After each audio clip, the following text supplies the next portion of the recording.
Anteriormente, se fazia necessário a materialização de efeitos físicos para comprovação da imortalidade. Atualmente, podemos dizer que as cartas consoladoras são hoje o fenômeno que comprova isso? E aí, Jorge? Esse raciocínio é um raciocínio razoável. Mas a gente não pode entrar pelo viés de dizer o seguinte: não existe mais materialização, porque também não é verdade.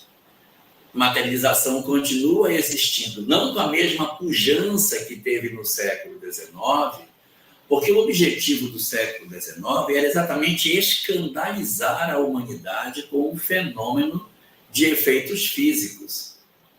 O objetivo do fenômeno naquele momento era não deixar nenhuma dúvida de que aquilo era de fato verdadeiro, para que as pessoas de posse dessas informações pudessem dizer assim: não, realmente, isso é verdade, não há como duvidar. Eu vi, eu toquei, eu ouvi. Então, era um impacto muito grande. Então, era a maneira que se tinha para, como se fosse assim, pegar um sino e bater um sino para chamar as pessoas. Hoje, 167 anos depois, nós já tivemos tantas oportunidades de comprovar a imortalidade de muitas formas, que aquele modelo anterior de materialização, que comprovava a existência da vida após a morte, sem uma necessária transformação moral, ele perdeu força. Perdeu força. Eu lembraria aqui, eu já comentei isso em outros Pinga-Fogo, mas eu vou me repetir. Nós tivemos uma mulher, foi um grande médium no Pará, no século XX, na década de 20. Chamava-se Ana Prado. Ela não era espírita, era inclusive católica. Ela foi o maior médium de materialização no Pará naquele período. Ela era impressionante. Ela foi tão impactante que ela trouxe Frederico Finher, do sul do país, que morava no Rio de Janeiro, para ir até Belém do Pará para ver se ele encontrava com a filha, Raquel, que havia desencarnado. Então ele pega a esposa, a dona Esther, e pega um ITA, não tinha avião, ele pega um ITA lá no Rio de Janeiro e vem para Belém do Pará para tentar, através da mediunidade de Ana Prado, um contato com a filha Esther. Ele era muito rico, então a sede da União Espírita Paraense, que fica na rua Oswaldo Cruz, número 45, em Belém do Pará, em frente da Praça da República, foi comprada com dinheiro do Frederico Finher. Foi ele que comprou. Ele comprou. Ele comprou e a compra daquela casa é onde foram feitas as reuniões com a Ana Prado. Existiu muita documentação do material dela. E existe um livro chamado Trabalho dos Mortos, que trata sobre tudo que aconteceu com a Ana Prado. Materializações incríveis. Pés, mãos, flores de parafina, espíritos, desmaterialização do médium. Nossa, é um negócio incrível.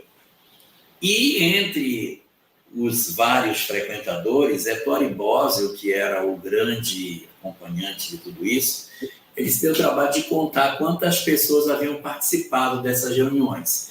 Ele disse que 400 pessoas teriam assinado lista de presença daquelas manifestações mediúnicas.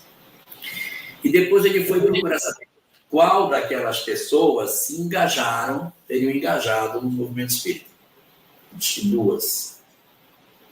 duas pessoas engajaram no movimento espírita, 400, duas. Aí ele escreve no livro assim: o que comprova que o fenômeno convence, mas ele não converte. Ele não converteu as pessoas, ele convencia, mas ele não convertia.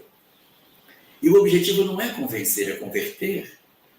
E a literatura deixada por Chico Xavier, a materialização das ideias em livros, são muito mais convincentes, muito mais convertidoras do que a materialização. Quantas pessoas mudaram suas vidas com as páginas escritas por Chico Xavier e outros médiuns?